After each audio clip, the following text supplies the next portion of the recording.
Saya ada masalah sakit tapak kaki, sakit lutut dan kaki biasa akan cramp setiap pagi especially-nya. So, bila dia dengan Alora Socks, saya malam nak tidur baru saya pakai. And yang amazingnya saya rasa bila bangun pagi tu kita dah tak ada rasa tapak kaki sakit. Tapak kaki tu dah tak sakit.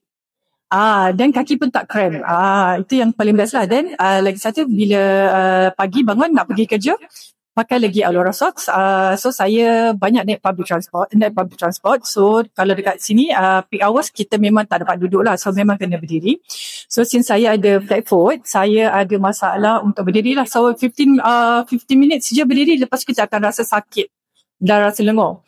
But then bila hari tu saya pakai Alora Socks, kita boleh steady je berdiri tau. 1 hour tu memang macam saya pun rasa macam wah, betul ke? So macam tu lah. So memang sangat-sangat best.